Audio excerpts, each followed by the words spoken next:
What's happening, everyone? Nicky Hawkins here, West Ham Fan TV, here back again to do a video about the current affairs at West Ham United. So yesterday we was all hit, the day before yesterday, sorry, we was all hit with the news that David Gold has finally broke his silence to fans and had gone and done an interview with the guys over at Sex, Drugs and Colton Cole and the West Ham Way podcast. Now, I must say, this is everything I'm going to say in this video. There's nothing against the guys over at Sex, Drugs and Colton Cole or the ex-West Ham employer. I thought they'd done an excellent job in very difficult circumstances. But there are holes that can be picked out of this interview. I'm gonna give you 5 points where I think he should have, you know, been more accountable for what he said there. And as I said, the guys over at Sex, Drugs and Colton Cole, it's very difficult trying to interview a man when you're the first to interview him. So nothing against them guys over there. I thought they'd done a stellar job. They put him under the task. It's just I wasn't happy with some of the answers, and you know, short of getting up and shaking him, I don't think they could have done really much more to get it out of him. But let's have a look at the 5 points. Well, this ain't one of 5 points, but this is something that peeved me, is the fact that he came on and obviously he contacted the guys over at the West Ham Way because he wanted to come out and talk directly to fans. He wanted to talk directly to the West Ham fans. So he made a conscious effort to reach out. If only anyone else had offered him a chance. I can't think of anyone else that, with a huge concentration of West Ham fans watching. I don't know, maybe he thought that was the best way anyway, but, you know, if someone had offered, I'm sure he would have took it up, you know. I don't know. Anyway, 5 points that I've got out. I must say, David Gold, he came across okay. The guys at Sex, Drugs and Colton Cole, they didn't give him an easy ride, that's for sure. They asked some very difficult questions. It's just some of the answers I weren't happy with. And I've picked out 5 points, 5 points for me. And I'm sure there's more. People will be tweeting me after this video saying to me, oh, you know, you missed this and you missed that. But these are the 5 things that, that stood out to me where I think he should have been pressed a little bit more. So number one, he started with interest rates. Interest rates to the football club and why they are earning interest. First of all, he came out and said that he wasn't earning any money and they've taken nothing out of the club in terms of salaries and whatever. That's fantastic, but you know it's been well documented, and I must stress this as well. The guys were interviewing him before the day before the accounts come out, so you've got to give them the benefit of the doubt in that. It transpired on Wednesday that they owe £12.7 million to themselves. The football club owns £12.7 million in interest rates. Now he went on to say that the interest rates, you know, that he set the club were less than a bank, 10% for a bank on a huge business like West Ham. I mean, I've never heard of it, but you know, I've got to take the man for his word. I know that the old regime were a little bit gung-ho in finances, so you know, you've got to take the man for his word. 10%, and they were, I'm not going to quote what he said, but they were dangerous debts. So, you know, the bank could foreclose on the club if they failed to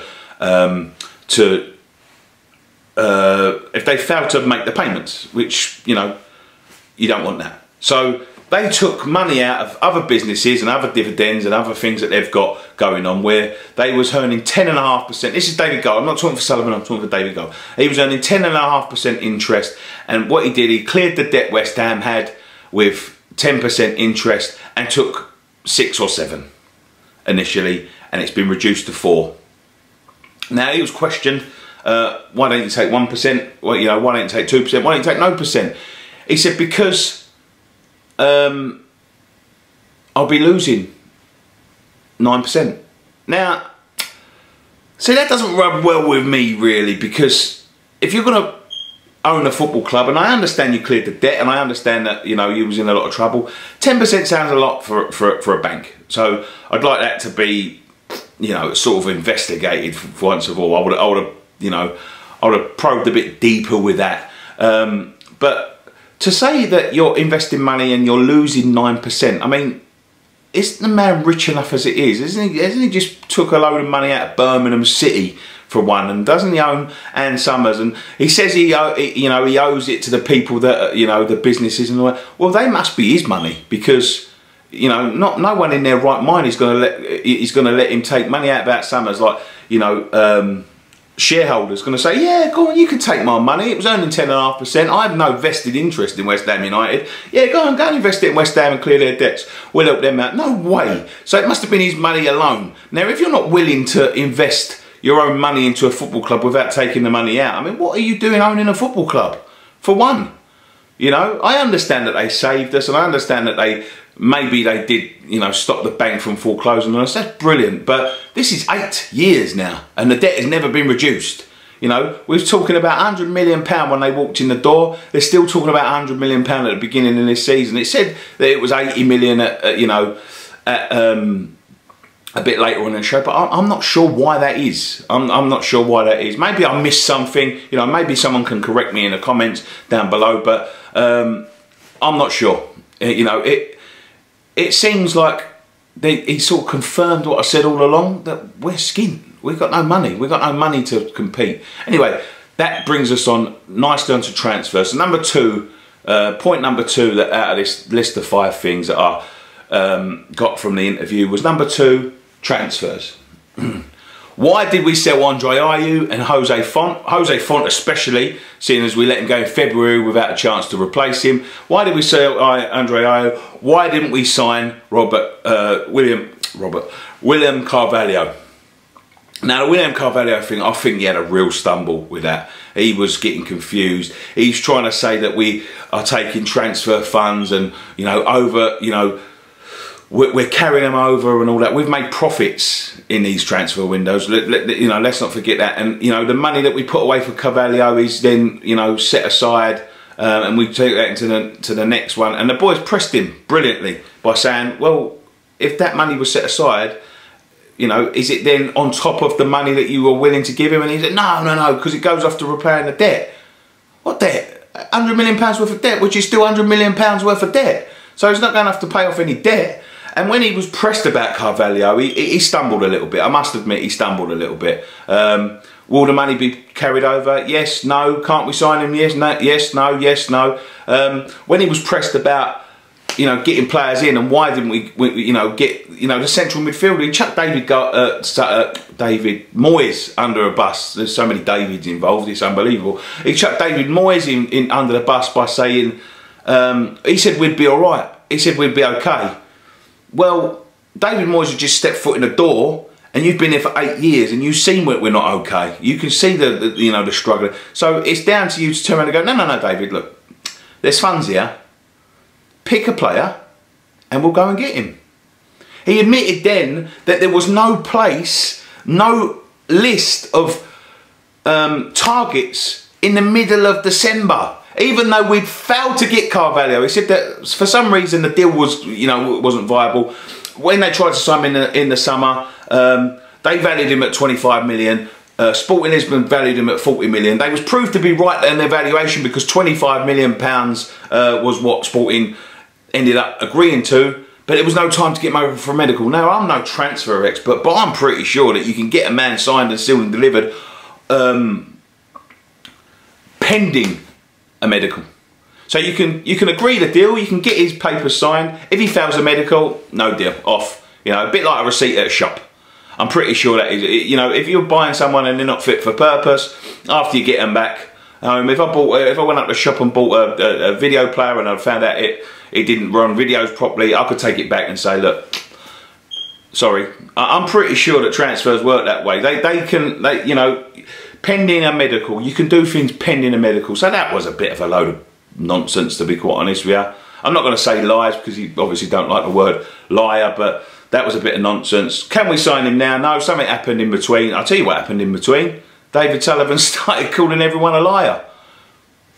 I don't know the truth with that, but something's happened there, and William Carvalho looks like he's out the window at the moment. But I wasn't satisfied with that answer. Andre Ayew being sold. Why did we sell him? You know, the Afrasaka wasn't really mentioned which I would have mentioned. He's a Premier League quality striker who's played in our first team, who's been, you know, scored quite a few goals for us. I know he's had quite a few injuries, but he's scored quite a few goals for us. I would have mentioned him on top of Andre Ayew, because I don't think Andre Ayew was that brilliant for us. But in the light that Andre Ayew then started for Swansea on Saturday and helped them to absolutely batter us 4-1, obviously that question's going to be asked. Now, why did we sell him? Where's the money gone? Yeah, we got a fantastic offer for him, and we couldn't turn it down. I mean, well, you could turn it down. I mean, just turn around and say, well, we're not going to sell him to you now. We can sell him to you in the summer if you're in the same position. And by the time they sold him, it was too late to reinvest the transfer funds, because, as I've just said, by mid-December there was no transfer shortlist made up. Now, I'm pretty sure we went into the season, I'm 99.999% sure we went into the season under strength and knowing we needed a central defensive midfielder. If that was my club, I'd have been making lists on the 1st of September saying, right, let's have a look, see if we can sign in December, make a short list of players and show them to the new manager when he comes in the door.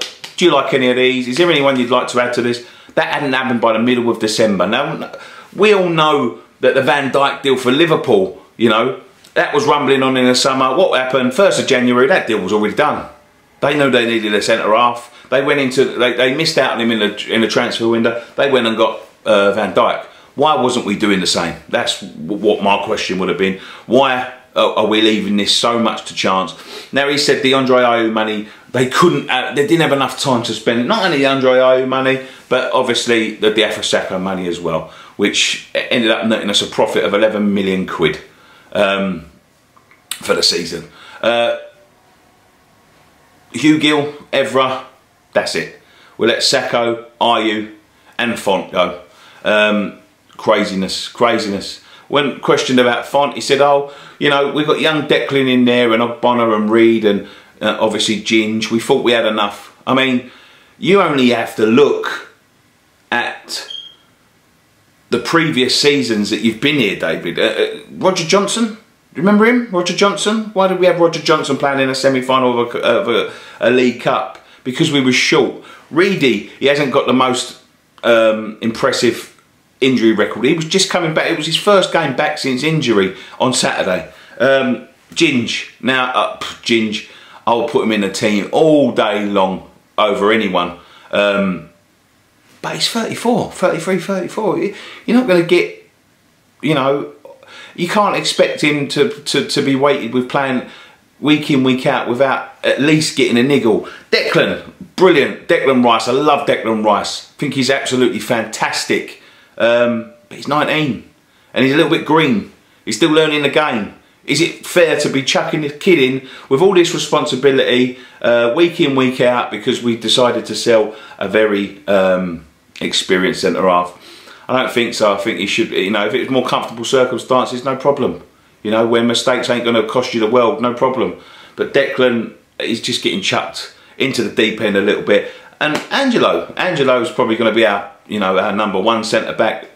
I love Angelo. I think he's been one of the players of the season this year. But again, not a great record with injuries. And it's the West Ham way that we go out next game and get, you know, 3 centre-back injuries in one game after, you know, the day after signing someone, but selling someone. But my argument there would have been, we were such a thin squad, you know, and since then they didn't know what Reedy was like. But since then, Byram and Reedy have been out and are out for the season. My another one, you know, Byram, not great injury record. Ogbonna's have had. That's why we signed Font. He was injured for the last part of last season. Reedy, not a great injury record. It doesn't add up to me. It doesn't add up to me. And I would have pressed him and just said, well, you know, if you're into identifying transfers, if you're into these statistics and all this stuff that you know, you say you look at, then statistically you know that we haven't been great with injuries. You know, it's bad luck. Of course it's bad luck, but it always seems to happen to us. So, and bear in mind that he's got 4 centre-backs on the book, 3 now because Reedy's out for the season, and we play 3 centre-backs. So there is literally no room for error now. There's no room for an injury, there's no room for a suspension, there's no room for, you know, anything. we have to go with them 3 centre-backs. I know Cress has been playing there. Masuaku comes back in a couple of games, so he'll be back. But there is no room for error. That is the point. And, you know, for me, I would have just said, that is not good enough. You know, that's not good enough. And with all the money business, 25 million, does it say, yeah, no, no. We'll go on to why we can't just go and spend the money that we're earning in a second. But that, for me, I just don't think it was a satisfactory answer. Number 3, asset wealth.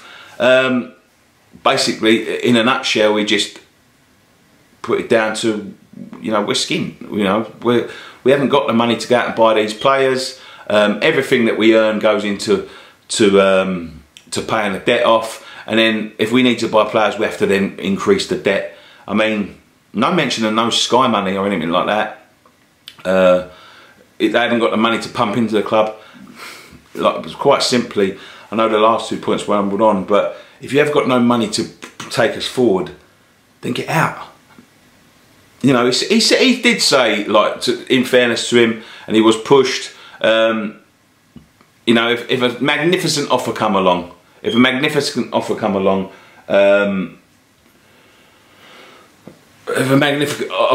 from someone who, you know, wanted to invest loads of money in the club, he'd think about it. He didn't say he would sell. He said you know, he'd have a good think about it because he feels, but maybe make it well known then, David, that the club, you would accept an offer. You know, I know he said it now. Maybe put it up for sale. See the sort of interest you get around it. Because if you've not got the money to take us forward after all the promises you made us, and he didn't like it being said as lies. He liked it being said as failed ambition. Number 4, the timescales when we get our world-class players. Obviously, there's a massive video. There's a very popular video saying about, you know, we're getting all this wealth in because we're going to have a world-class stadium, which is, you know, we'll move on to that next, with a world-class team. That's why we want to build ourselves commercially. We've just learned that that isn't the case. They ain't got a clue when we're going to get any world-class players. They don't know, because we'd love to say we're going to get them tomorrow. Well, you did say you're going to get them tomorrow, to be quite honest, when you was charging us for season tickets. In fact, I can remember going back to the reservation centre and them saying, it's all set up, so when we move into the stadium, we'll be competing with the likes of Arsenal, Manchester City, Manchester United, Bayern Munich and all them for the biggest transfers in the league and the world and all this, and Europe and all this stuff. When? He said, when we move in. You're saying there's no time scale, so someone's lying. So have you lied to get us to buy our season tickets? Well, then people at the reservation centre send us false information, because everything seems to have been sold on false information. You call it misambition, I call it false information. And false information, in fact, is, you know, knowingly, if you don't actually have a plan to put them in place, I'm afraid, David, no matter how you want to dress it, that's a lie. You know, if your representatives are trying to prize the money out of my pocket by saying, well, yeah, we're going to start competing for these big transfers, and you're saying, well, no, we just thought we was going to, then I'm sorry, mate, no matter how you dress it up, that's a lie.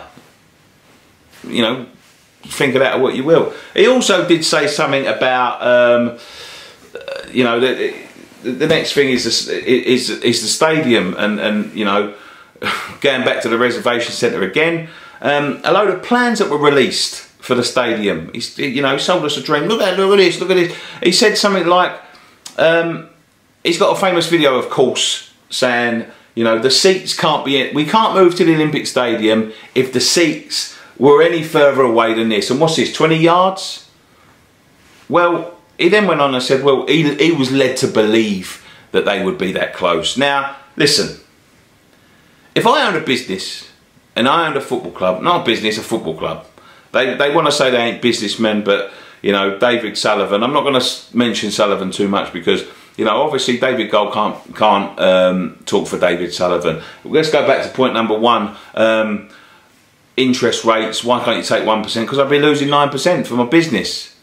Well, in a video, David Sullivan says they don't see it as a business and they want West Ham to break even, blah, blah, blah, and be self-sufficient. So what is it? You're taking money out of the club. If you want the club to be self-sufficient, put that dividends back in and help them clear the debt. But anyway, number 5, the stadium. The stadium. Listen, as I just said, he said, oh, he was misled. Plans that come out for the stadium that they, released to the public, and they sold a lot of this stuff on, found out to be not viable. Well, I didn't hear about that. Why didn't they come out and say, do you know what, these plans that we've released, they're not viable. We have to change it a little bit. No, they released the plans. They sold everyone their season tickets. They sold everyone a dream. And then behind the scenes, someone went, oh, well, actually, David, we can't do that. And he's like, oh, shit, well, don't tell anyone because, we're taking money now. Once we got there, it's too late. That's my point. Once we got there, and they knew this. They're very clever businessmen. I didn't walk the distance from the seats. I didn't walk around with a tape measure. If I was owning that football club and I was moving it from a place where we were so close to the pitch, and you're saying we can't go to this stadium unless there's someone, unless the seats there are as close as this one, I'd be walking around with 10 people with tape measures to make sure the last person wasn't wrong, because that's the most important thing. It's one of the most important things, generating an atmosphere. You said yourself, you cannot move, right? And the video's out there to see. You cannot move unless the seats was close. Well, as soon as you found out the seats weren't as close, you said, I'm not moving then. Because you said we can't. Now, come on, what is it? I didn't walk around with a tape measure. Well, as I said, I'd have had 10 people walking around with a tape measure to make sure the last wasn't wrong. There's such important decisions. And the disappointing thing about this is, look, they knew. If you believe that they didn't know, you're gullible. They knew that they weren't as close, because businessmen of that ilk and a decision so big, you would double check everything 20 times to make sure everything you're saying is not true. You know what I mean? It's such a big decision, but no, they said it because they wanted people to move, they wanted people to be behind the move, and they wanted people to, buy into the new stadium. They wanted people to buy into the dream, so there was no opposition, and that's why we find ourselves in a position we're in now, with the marches and the non-marches and, the infighting and, people having to go into meetings to, try and sort this stuff out. We're not getting paid any money, but we've been in there to try and sort it out for them. They're all getting paid fucking God knows how much money. And that's the end of that is it. All these things, in hindsight, it'd be great to go back. These are things you double check, because they're football people, they're businessmen, they're not stupid. If it was happening in another business, they would be checking these things 5, 6, 7, 8, 9 times. The only reason they've gone into that stadium is to make themselves, in my opinion, this is my opinion, look, I'm not going to chuck it on anyone else, you take this as you will. In my opinion, the only reason they've gone into that club is the fact that when they sell it, it's going to be worth more money. Let's have a look. Wait, stay there. I asked you guys what you thought of the interview. Let's have a look at what some of you guys have said. Okay, so I sent out a tweet earlier to see what you guys had to say. Going to be a video today on the David Gold interview, what we took from it and our responses, and what we took from it. I mean, your responses, tell us what you took from it. So Paul the Hammer has said, I think they let David go off the hook. He skipped around a lot of answers. Opportunity missed, in my opinion. Josh Wilkie says, prove to me that we already know David Sullivan is the problem. David Gold confirmed going into January, we had no short list of players drawn up and left it too late. Funny considering Sullivan has said nothing to do with the transfers. McMartin said, I switched off after they said that the final plans for the stadium were not what they approved. They think we're thick. At Gibbers 82 says, I think Gold is a genuine bloke and a fall guy for Sullivan and Brady. At Gazillion says, well, he admitted himself that he got off very lightly. He says it all really. I think he said that with a bit of tongue in cheek. I think he thought he was grilled a little bit.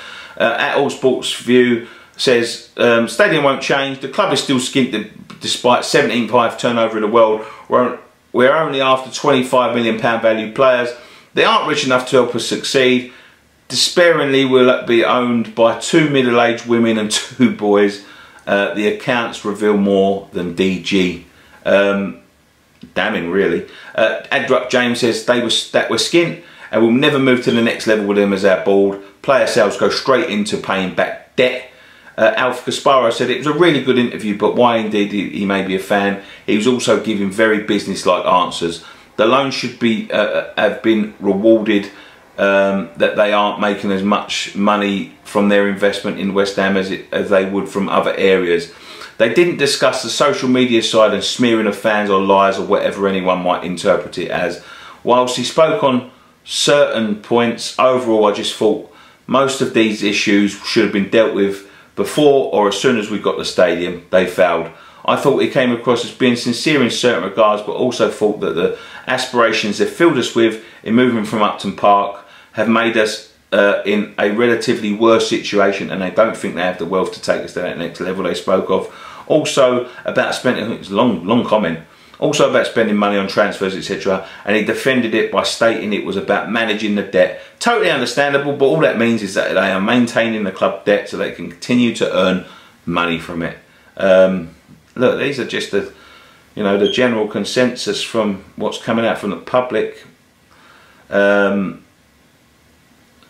Mike Colston, I think he basically avoided giving a proper answer to almost every question. If people believe half the stuff he came out with, then they would believe anything. The stadium stuff was an insult, and don't get me started on him explaining the transfer policy.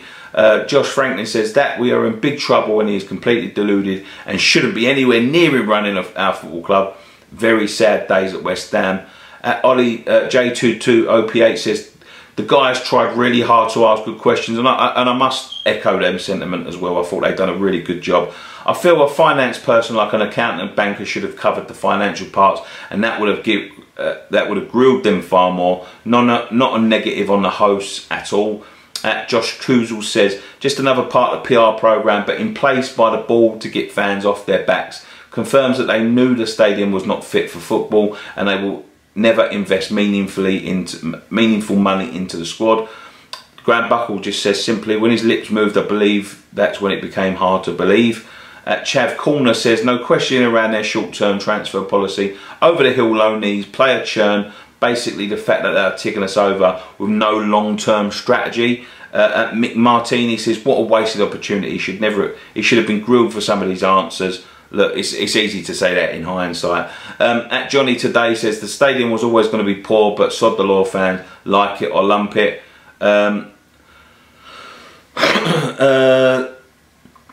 Owen Lennon says only issue that I have is that they are standing by full stadiums, even though a lot of the season ticket holders don't show up to every game, yet still counts as filled seats. Everything else was understandable, foolish on their behalf in some cases, but they are not infallible. Warwick Betts says, good to finally hear a board member's taking it all. Thought he dodged a few questions about transfers. Hope they asked specifically about why Sullivan slates players publicly.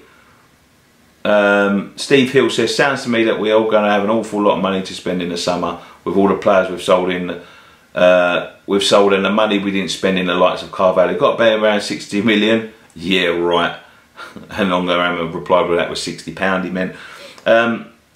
Keith Mac 80 says, Sky TV money was never mentioned. We all appreciate gold as a lifetime hammer. Doesn't excuse that the soul has been taken from the club. And Brad WR says, what I took from it was we are still a massive amount of debt, and that's why we aren't spending much. Also very worrying that he still believes we filled the stadium. Seraph the Bastard says, I haven't listened to it because only so much bullshit and lies one can take. I think that's very unfair. I think you should go and listen to it. And Johnny G H says, after how he started treating fans and teaming up with hooligans, who cares? Balled out. Very, very controversial there. Anyway, thank you very much for joining us on this edition. Well, it's not an edition of nothing, it's just a one-off video. Oh, hold on, we've got one just came in. Just some geezer. David Gold admitting some mistakes, give him credit for showing up, but didn't dodge questions. He does actually sound like he wants the best, but we do need a plan to change the fact that every year 10th to 13th is seen as a success. Need the next level plan. They promised. Had enough time now. Thank you very much, Juiced Moose. 6 seconds ago that was sent.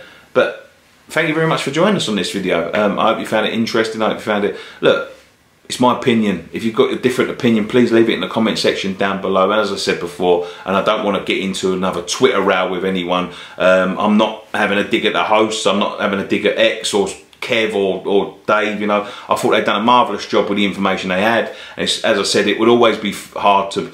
You know, because there's always going to be someone that says, why didn't you say this and why didn't you say that? You know, you probably couldn't please anyone. But as I said, thank you very much for joining us in this video. There's a video coming up later today, which I think you'll enjoy. But like this video, if you like it, leave comments in the comment section down below. Let me know if I'm wrong, if you think there's anything else I missed out. Bring up other points. We might bring them up in a future post-match pint. Saturday's one, in fact, we'll be talking about this. So if you've got any points to make, leave them in the comment section down below. Tell me anything I've missed. Tell me if you disagree with me a little bit. It's always great to have a debate. Make sure you subscribe to the channel. Share this video if you can. And one thing left to say, come on you Irons.